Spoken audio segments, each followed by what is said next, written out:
à tous, et bienvenue dans cette nouvelle vidéo de Y'a comme un geek avec le 7e art dans tous ses états.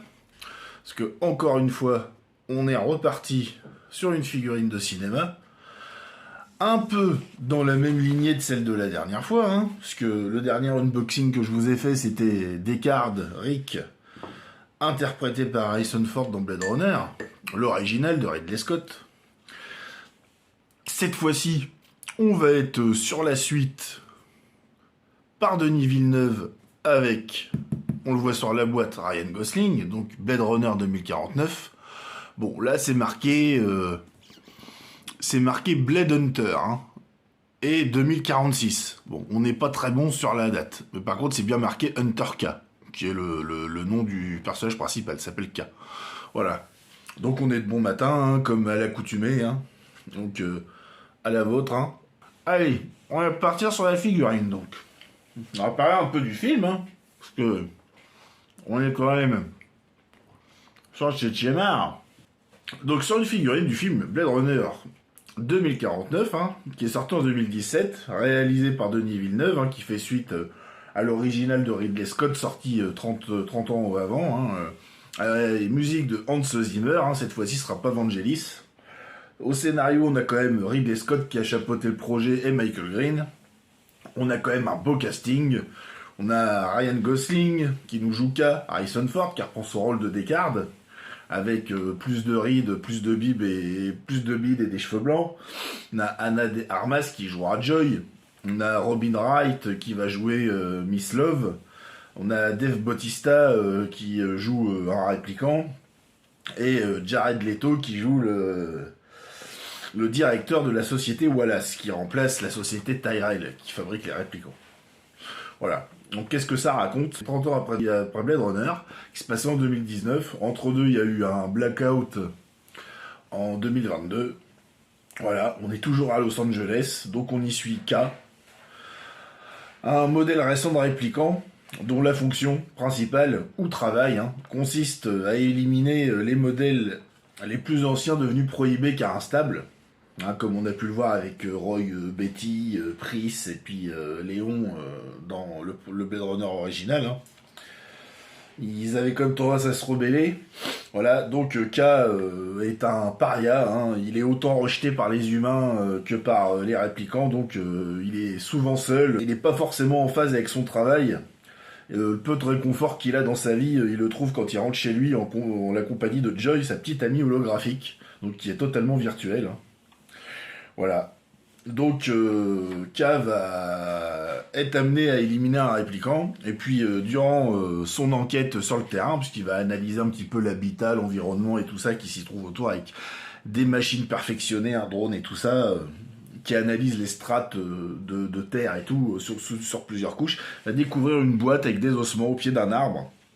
Et l'analyse médico-légale va révéler que ce sont les os d'un répliquant, puisque sur la hanche du sujet, il y a un numéro de série gravé. Et puis l'analyse va aussi montrer que cette répliquant, parce que c'est une femme, aurait subi une césarienne, donc aurait été en possibilité d'accoucher de manière naturelle. Ce qui est logiquement, en théorie, totalement impossible. Voilà. Donc à partir de là, ça va être la théorie du complot, du secret, et on va demander à K d'éliminer toute trace de cette naissance un petit peu fantasmée, afin que ça ne se sache jamais. Sauf que forcément, K va commencer à mettre les pieds dans un truc pas possible et découvrir des preuves qui peut-être ont un rapport avec sa propre personne, donc il est peut-être pas aussi vide et insignifiant qu'il le pense. Voilà, pour le reste, si vous ne l'avez pas vu, je vous laisse découvrir Blade Runner 2049, qui est forcément pour moi une petite pépite du cinéma.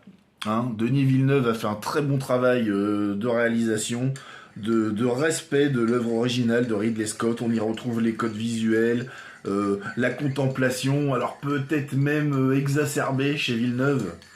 Ça peut déplaire à certains, mais on y retrouve cette esthétique, cette beauté froide et un petit peu glaciale et fascinante à la fois.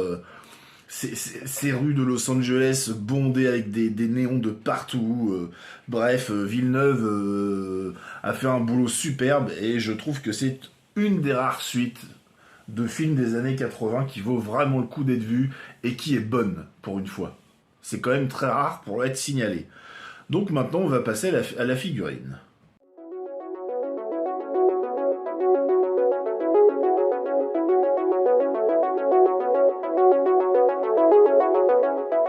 Du coup, on va s'occuper de la boîtoune. Hein. Alors, pour les besoins de la vidéo, je l'ai séparé en deux, hein, parce que c'est une galère à faire le slipcover. Hein, parce que c'est un slipcover hein, qu'on dé vers le haut ou vers le bas. Alors, je vais vous le faire en 360 comme ça. Hein, donc, rien de faramineux. Hein. Ici, comme je vous l'ai montré tout à l'heure, Hunter K Blade Runner 2049. On a quand même un beau visuel du film. Avec Ryan Gosling et sa voiture du turfu, hein, avec la marque à peine visible Super Mad Toys. Sur le côté, bah, on a un visuel de Los Angeles avec 1/6 scale collectible figure. Voilà.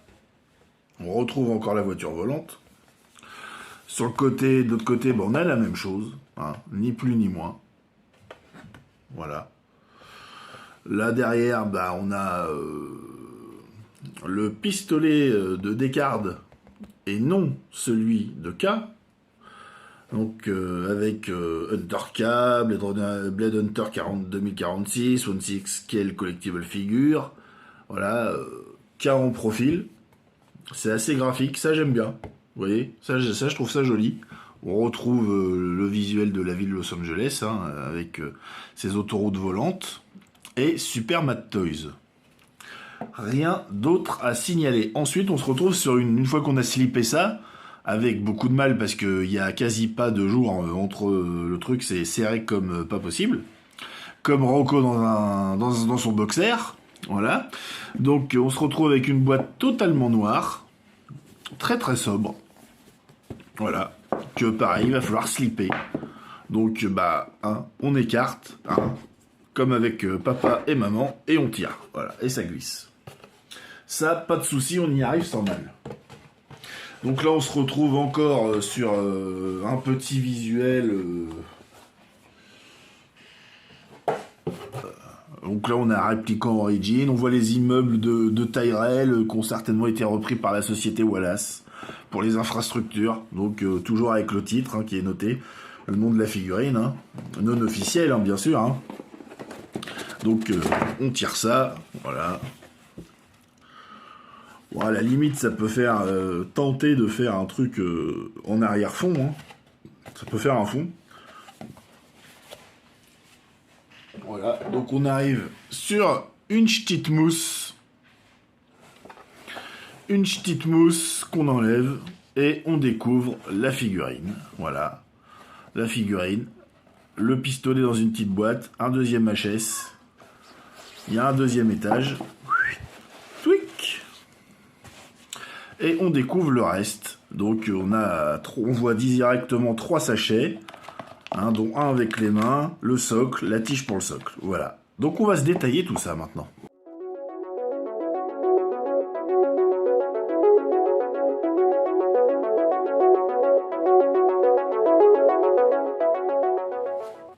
Donc nous on va commencer par l'étage numéro 2. Hein.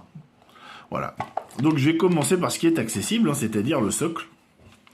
Donc on a un socle classique ovale, hein, comme on peut en acheter sobre dans le commerce, avec là un autocollant qui est quand même de meilleure facture que celui de la Dark Toys. Hein, il fait moins cheap et moins crado.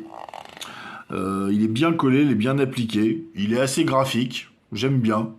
C'est abstrait, ça fait contemporain. Donc forcément on retrouve le Super Mad Toys Blade Hunter 46. Hein. Bon, j'aurais préféré que là, ici, ils mettent le vrai nom. Mais bon, tant pis, de toute façon, on le verra pas forcément. Ensuite, on a forcément la tige. Alors moi, oui, j'avais fait une pré-ouverture. Hein, j'ai rajouté du scotch parce que sinon, ça ne tient pas. C'est-à-dire que ça fait que s'en aller. Et ça rend le personnage super instable. Alors là, j'en ai peut-être un peu trop mis. Voilà, ça me fait un petit jour, mais au moins c'est stable. Parce que sinon, ça faisait que tomber. Le poids du personnage faisait que ça tenait pas du tout. Voilà, donc le socle, hein, classique. Pas grand-chose à dire sur le socle. Voilà. Ensuite, on va choper un des sachets. Voilà, celui avec les mains, je le ferai peut-être après. Allez, on va aller avec celui-ci. Ah, celui-là, non, après aussi. Ouais, je suis indécis. Voilà, on va faire les accessoires. Ah, il en a un peu moins pour des cartes, mais à retrouver les similitudes, on retrouve un petit verre de whisky. Si vous avez vu le film, vous voyez, regardez, il est même fendillé, il y a même un défaut sur le plastique. Voilà. Alors, c'est pas moi, parce que je l'ai pas ouvert avant de... Ça, par contre, j'ai pas ouvert. Vous voyez, c'est pas propre. Voilà, donc il a un petit verre de whisky, parce que quand il rencontre Descartes un petit peu plus loin dans le film, quand il le retrouve, parce que Descartes a disparu depuis 30 ans, quand il le retrouve, bah, il se boit un petit whisky avec Descartes, hein, voilà, donc on a un verre, hein. Bon, bah, si on l'expose de l'autre sens, on verra pas le truc, on met au pire le défaut à l'intérieur de la main, et puis Inch'Allah, ça passera. Voilà. Donc on a un petit verre de whisky, on a forcément là le petit porte-carte en simili, très très joli, avec des belles coutures, c'est pas grossier du tout, c'est nickel, voilà, qui s'ouvre forcément en deux, plus quali que celui de chez Dark Toys. Donc là, on a la carte du Los Angeles Police Dep de K. Je sais pas si en zoomant, vous allez, en vous l'approchant, on voit plus. Mais bon, voilà. Moi, je lirai pas avec mes yeux, hein. En tout cas, son badge de police, il est clair, net, précis. On y voit son matricule. On lit bien ce qui est noté là. On voit bien le logo LAPD. On voit bien ce qu'il y a noté autour. Il est nickel, il est propre, il est pas dégueulasse et bavureux comme le Dark Toys. Celui-là, il est nickel. Et en plus, ils ont bien refait le revers en cuir sur les deux côtés, avec l'enrobage et puis un petit plastique par-dessus. Donc ça, c'est top, c'est nickel, c'est qualité. Rien à dire, pas de critique. Ensuite, on a une espèce d'appareil que K utilise pour diriger son drone, il me semble, et ça lui sert aussi de caméra, je crois. Je suis plus bien sûr, là, oh, désolé, ça m'a échappé des mains. Je suis plus bien sûr, en fait. Mais ouais, je sais qu'il a un appareil comme ça à un moment, mais alors pourquoi? Alors je sais plus si c'est pour diriger le drone ou autre chose. Bon, en tout cas, il a un petit ustensile. Et il a forcément son fameux update de Joy pour emmener Joy partout avec lui dans sa poche et la faire sortir via un hologramme, par exemple la scène du toit de son immeuble, hein, qui est super belle, hein, qui peut rappeler aussi un peu le Daredevil avec Ben Affleck. Voilà, donc la réelle est bonne, hein. Il n'y a pas de bavure, c'est pas dégoûtant. C'est bien laqué, c'est bien mat, moi j'aime bien. Voilà, ça a un petit côté brillant, bon bah voilà, hein, c'est comme dans le film. Donc ensuite on a l'autre sachet à accessoires. Toc.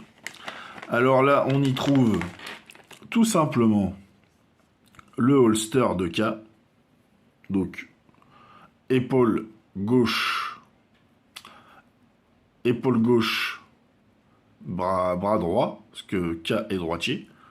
Donc on mettra le flingue cross par ici. Donc comme ça. Hop. Bon là, ça s'est décollé. Faudra remettre un point de colle, comme vous voyez. Bon, c'est... Voilà. C'est là. C'est pas non plus formidable. On n'est pas obligé de le mettre. À voir si ça fait pas une surépaisseur sous la veste, à voir. Mais bon, bah au moins ils l'ont mis. Voilà. C'est pas extraordinaire non plus. On a le petit cheval de bois de K, avec la fameuse date, sous le machin, sous les pattes. Alors la date, elle est faite, hein. Elle est gravée, on la voit bien. Voilà. Le cheval est un petit peu plus grand que dans mes souvenirs, un peu comme la licorne de Descartes en origami. Mais bon, au moins ils l'ont faite. Le rendu bois est pas trop mal. Il n'y a pas trop de bavure. Bon, à part là, il y a un petit défaut, mais c'est pas méchant non plus. Donc ça va, ça passe. Voilà, c'est un objet important du film. Alors l'ajout qui est pour moi le mieux, hein, l'objet qui est le mieux, c'est la version du blaster de Descartes, qui est quand même 2 fois plus belle que celle de chez Dark Toys. Donc on y retrouve les 2 gâchettes, on y retrouve le look emblématique, on y retrouve une poignée en plastique transparente où on aperçoit le mécanisme intérieur de la crosse. Ce qu'il n'y a pas chez Dark Toys, on ne voit rien du tout.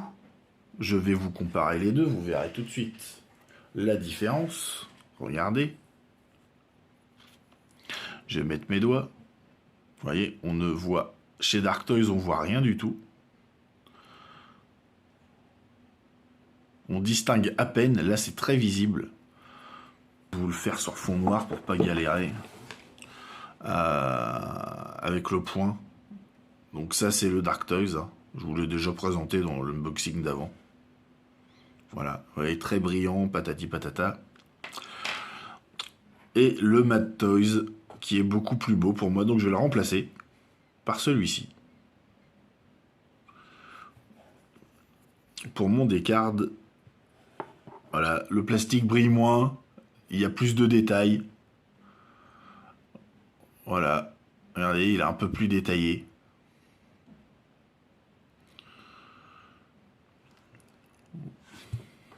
Je vous repasse l'autre. Vous voyez bien la différence. Voilà, c'est un ajout non négligeable. C'est emblématique hein, quand même. Hein. Bon, on voit que la crosse, elle est peut-être un peu moins propre chez Mad Toys, mais bon. Elle a un petit effet usé, peut-être. Peut-être ce qu'ils ont voulu essayer de faire. Donc voilà, on a le blaster emblématique dans une version, on va dire, allez, 2.0, un peu mieux faite, quoi. On va se mettre ça dans la boîte. On passe à la suite, si j'y arrive. Alors, hop là, on va arriver sur les mains. Donc on a 2 mains gantées de bonne qualité, je dirais. On a la couture sur le côté. Voilà. 2 mains gantées. Donc celle-là, elle est pour tenir le pistolet. Alors c'est très paradoxal parce c'est une main gauche. Alors que K est droitier. Donc c'est un peu idiot. On a un petit défaut quand même là de moulure, de picot. On a un petit picot de plastique là. Pas beau. Regardez. Hop là. À part ça, nickel. Rien à dire. Il y a même un petit weathering appliqué dessus. C'est tamponné, c'est piqué à la peinture. C'est très très discret, très très léger. Peut-être que vous ne le voyez pas la vidéo. Là, on a... voilà, par exemple, voilà, une main qui peut servir à faire ça, voilà. Une main qui peut servir à faire ça, voilà. À tenir son fameux objet, là.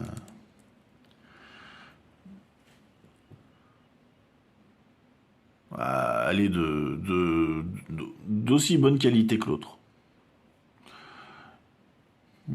Je note pas de défaut, et un petit défaut de moulure là aussi. Bon voilà, il a une veste à manches longues, ça se verra pas de toute manière. Hein. Bon, c'est pas parce que ça se voit pas que c'est excusable. Alors, ensuite, on a les mains normales, poings serrés, des veines, grain de peau bien visible. Là, vous le voyez à la caméra, parce que moi je le vois aussi. Alors donc, il n'y a pas de raison que vous ne le voyez pas. Voilà, regardez, c'est nickel. On voit même les petits tendons là qui séparent, tac tac tac. Voilà, je vous mets le dessous. Voilà, la pliure. Les ongles. Hop. Hop. Là, on a une petite trace de moulage. Mais semi-discretos, quoi. Tout dépend de l'angle de la lumière. Là, on a une petite surépaisseur quand même ici. On la sent là. On la sent bien. Mais bon, ça va. Ça va, ça va. Donc on a le deuxième point. Là, je regarde tout de suite. On n'a pas la surépaisseur, mais on a quand même la petite ligne de moulage qui est visible. Sinon, bah, elle est de la même qualité. Grain de peau, veine apparente, les petits tendons. Voilà. Ah, par contre, je crois qu'on a une trace de moulage dégueulasse ici. Regardez. Elle passe sur la phalange et elle redescend le long du doigt. Et ça, sur l'autre, on ne l'a pas. Et là, ouais, c'est bien caca, quoi. Ça, c'est dommage. Ça, c'est dommage.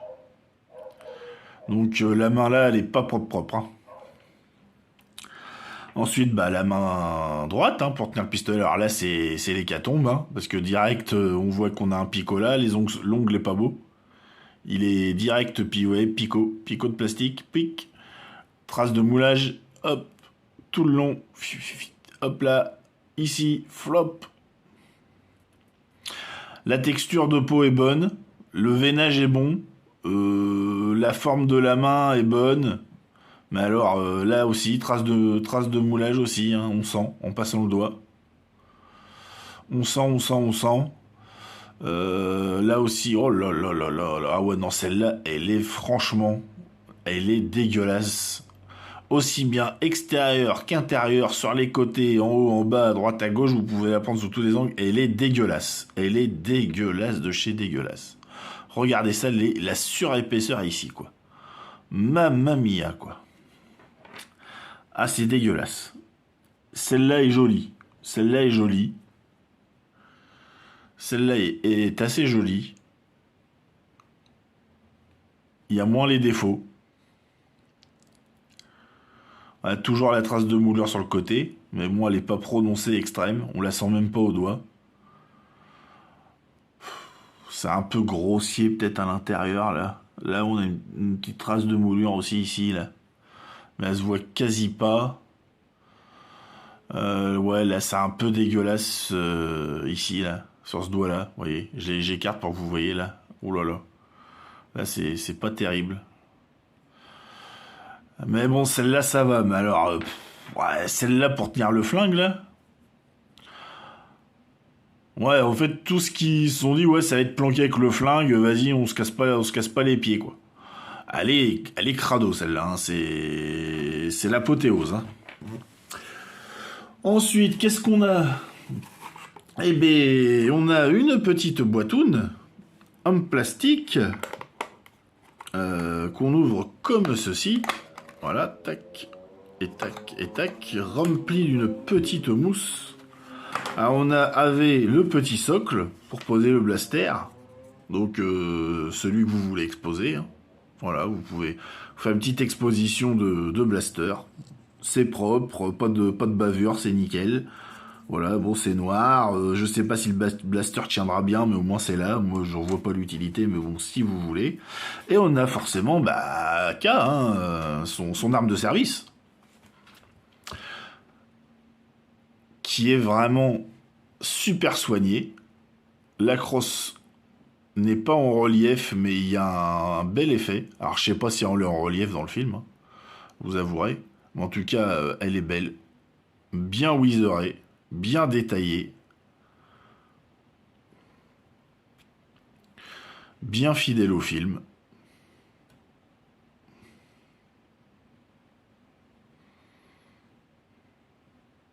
Rien à dire. Super propre, génial. Très très très très belle arme. Ils se sont déchirés sur les pétards chez Mad Toys. Hein. Bon, un petit effort sur les mains aurait été le bienvenu. On va pas se le cacher. Et on va passer à la figurine. On va faire un petit tour.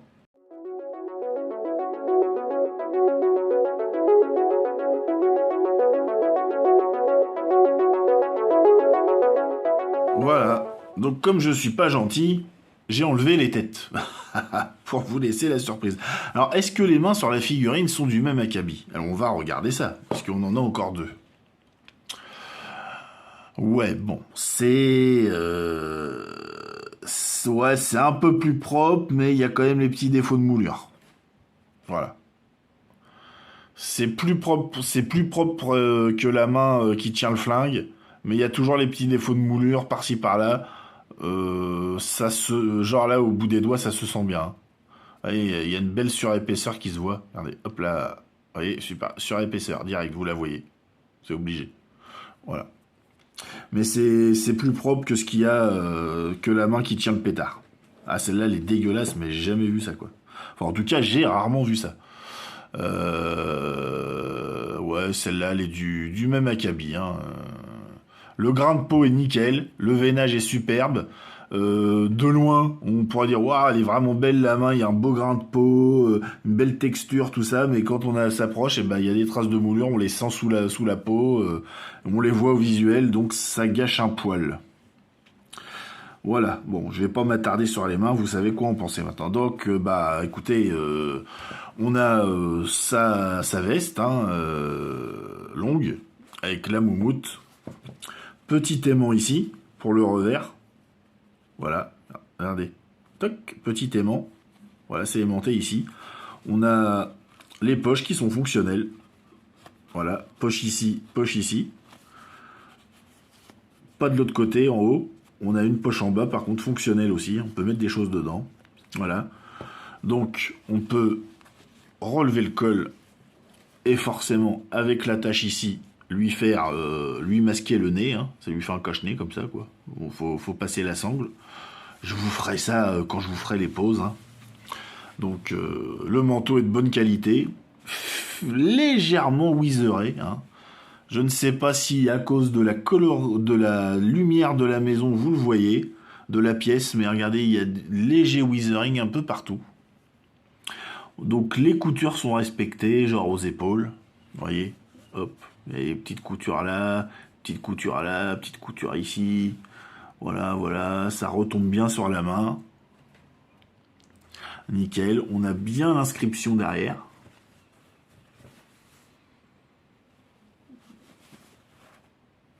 Qui est faite. La ligne est belle.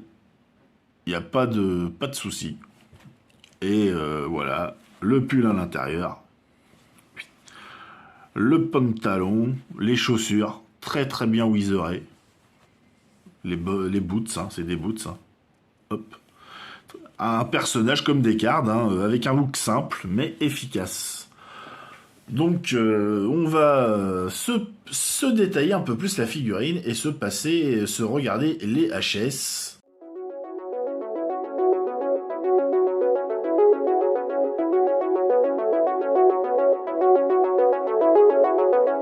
Bon bah nous voilà avec ce bon vieux cas droit comme un piquet, hein.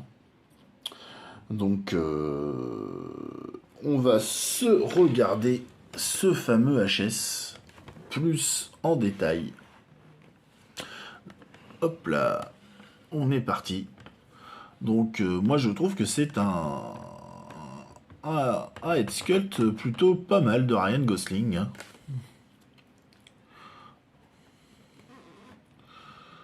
Je trouve ça plutôt bien, moi. Donc je vous le fais tourner, hein. Voilà. À 2/3 et profil, c'est assez bluffant quand même. Il y a un beau détail dans les cheveux.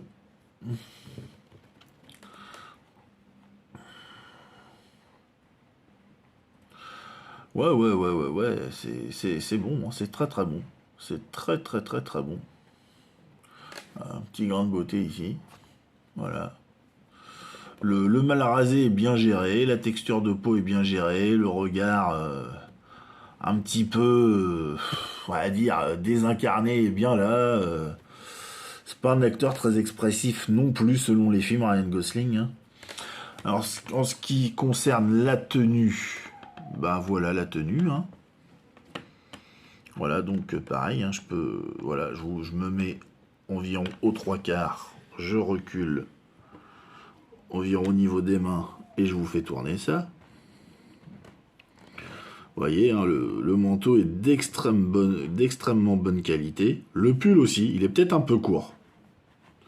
Le pull. Vous voyez, il a tendance à remonter là comme ça. Là. Faut souvent le retirer, là j'ai remarqué. quand même le remettre un peu comme ça. Voilà. Donc après pour le reste, bah, c'est nickel. Hein.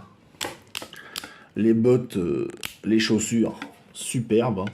Super quali. Bien wizeré. Nickel de chez nickel. Y a rien à dire. Les fringues sont top. Les fringues sont top. J'ai pas de critique à émettre. La ligne du perso est géniale. Je trouve que c'est du très bon travail. Donc je vais vous passer le deuxième HS, forcément.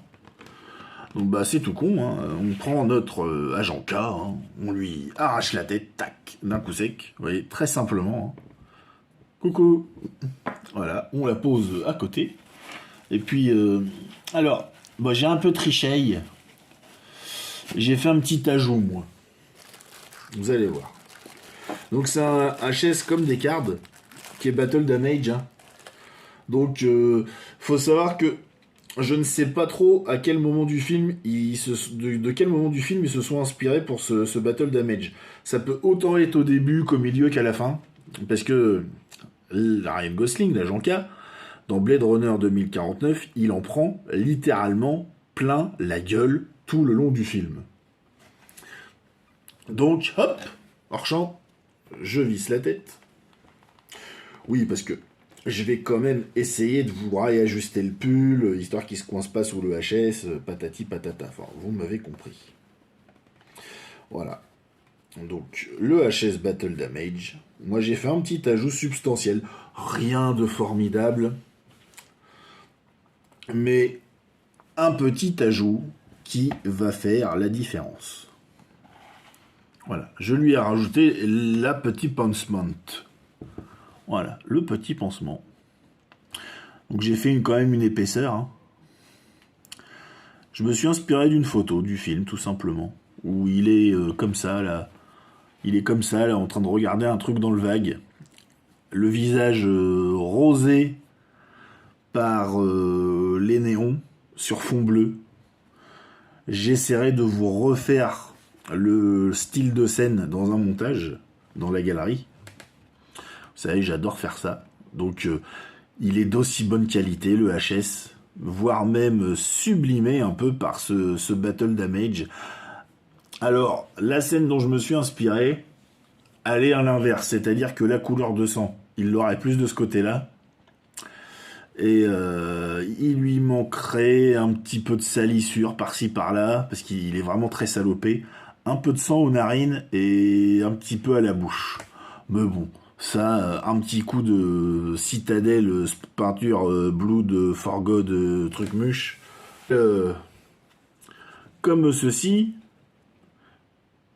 Blood for the Blood God Technical, hein, Citadel Couleur.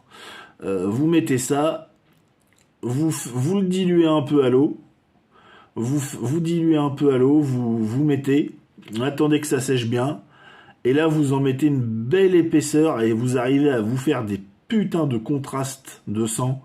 C'est super, elle est géniale cette peinture. Franchement, elle est peut-être un poil chère, moi je la trouve souvent à 9 balles sur le net, mais en tout cas elle vaut bien le coup. Donc je vous fais tourner le Battle Damage. Superbe, le mal rasé est génial. Moi, franchement, c'est un des rares HS que je vais pas retoucher. Je retoucherai pas celui de Descartes et je retoucherai pas non plus celui-ci. Je vais juste lui rajouter un peu de sang. Point barre. Je referai pas les cheveux, je referai pas le mal rasé, je ressoulignerai pas les yeux. Pour peut-être lui, s'il faut, sur la photo, je m'aperçois qu'il a un peu les yeux noircis ou œil au beurre noir, mais sinon, je ne toucherai à rien du tout. Je trouve ça superbe. Regarde, il y a même une espèce de balafre bien visible dans sa couleur de sang. Regardez, vous voyez, il est ouvert. Ça se voit. Et là, j'ai masqué avec le pansement, mais il a le nez cassé. Hein. Il est coupé sur toute la longueur de son nez. On voit bien que à l'arête de son nez, là où il y a le cartilage, crac, ça a cassé. Donc, superbe HS de Ryan Gosling dans Blade Runner 2049. Moi, je le trouve vraiment magnifique. Voilà.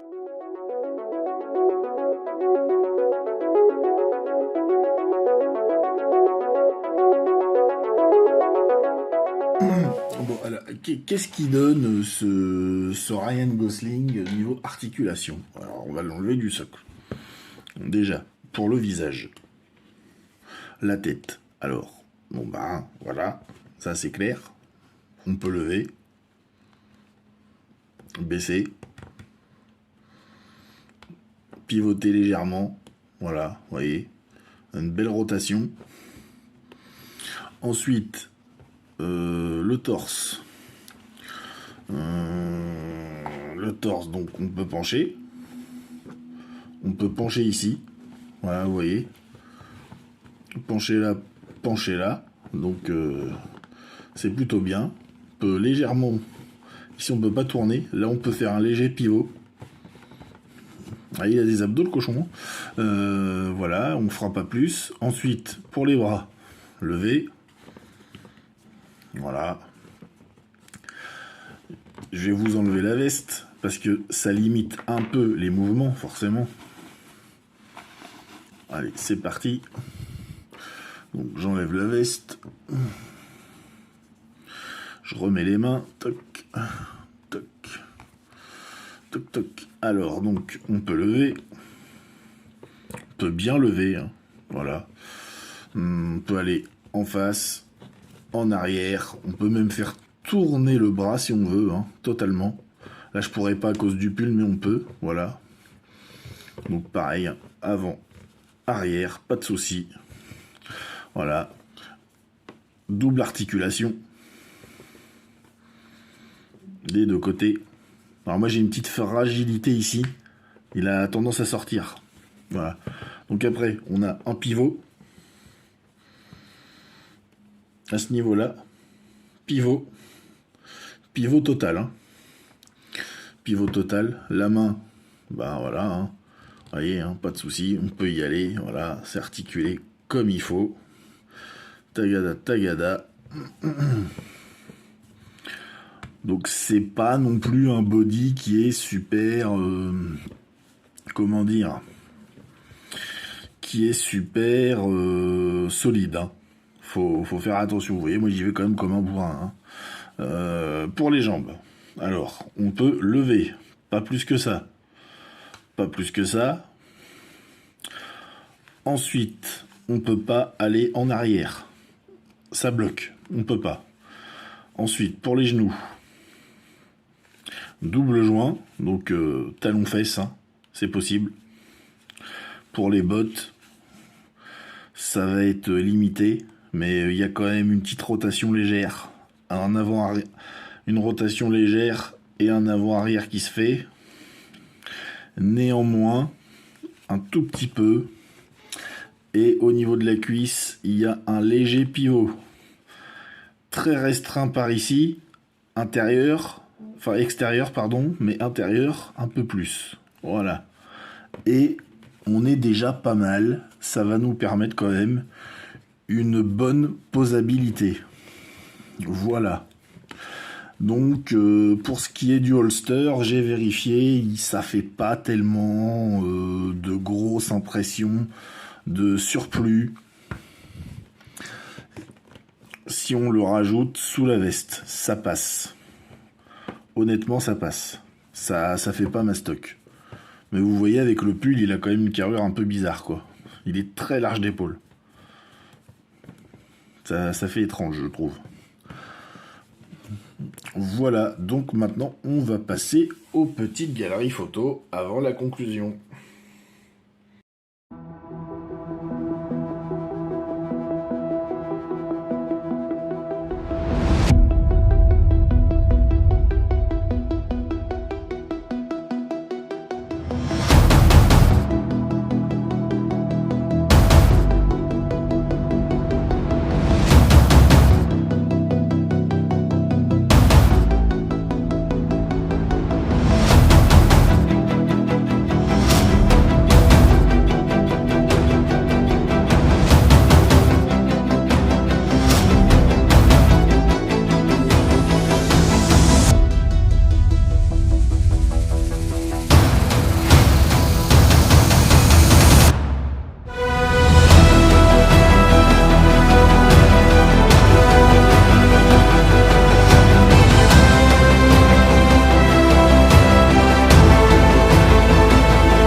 voilà, donc petite conclusion, hein, comme d'habitude. Hein. Bah écoutez, pas grand chose à dire. Hein. Les accessoires sont de plutôt bonne facture, sans être non plus exceptionnels. Ils sont bien réalisés. Gros plus pour les deux blasters. Hein. Le blaster de Descartes, le blaster de K. Le tailoring de la figurine est excellent. Niveau articulation, bah c'est du classique, hein, mais c'est quand même assez articulé avec les doubles articulations un peu partout, histoire qu'on puisse faire ce qu'on veut. Hein. De toute façon, vous voyez bien dans les poses, hein, je suis resté assez classique, mais parce que le personnage se prête à cette espèce de sobriété, mais en tout cas. On peut faire vraiment ce qu'on veut. Hein. De toute façon, il y a la partie articulation hein, pour vous montrer un peu ce qu'on peut faire. Ensuite, en ce qui concerne le tailoring, bah, il est nickel. Hein. Le pull est super, bien qu'un peut-être un poil trop court. Au niveau du buste, il descend pas assez, mais bon, ça c'est pas méchant. Il suffit de bien l'ajuster, puis de plus toucher la figurine, et puis c'est réglé. Le pantalon est super bien coupé. Le withering sur les bottes, génial. Le HS, pour moi, il est très très très très bon. Le vêtement, bah, comme vous allez le voir dans la galerie, il permet quand même deux displays différents qui sont intéressants. Hein. Vous le voyez sur la boîte aussi. Le gros défaut, bah, on se retrouve un peu comme sur la Dark Toys, c'est les mains qui sont perfectibles, voire dégueulasses pour certaines. Hormis ça, on est quand même sur une super belle figurine qui ne dénote pas avec des marques plus prestigieuses. Super Mad Toys, que je ne connaissais pas, fait un super boulot. Voilà. La boîte est cool. L'artwork est classieux. J'ai pas grand reproche à faire. On n'est pas loin du sans faute s'il y avait eu les mains un petit peu plus qualitatives. Donc pour moi c'est une figurine emblématique. Hein. Je suis fan. Pour moi le film est excellent. La figurine est à l'image du film. Elle est superbe. Je suis très très satisfait à titre personnel. Hein. Bien sûr c'est personnel. Hein. Alors vous pouvez me dire ce que vous en pensez dans les commentaires. Hein, si vous trouvez que j'ai bien mis en avant les bons points comme les mauvais. Et puis si vous trouvez cette figurine aussi bonne que moi, hein, malgré ses petits défauts. N'hésitez pas aussi à vous abonner sur nos différents réseaux sociaux. Hein, vous avez tout ça sous la description de la vidéo et puis en générique. Hein. Et puis bah écoutez, hein, on va se stopper là. Il n'y a pas grand chose à dire de plus. Hein, et on se dit à la prochaine vidéo. Je vous souhaite un bon week-end. Allez, salut!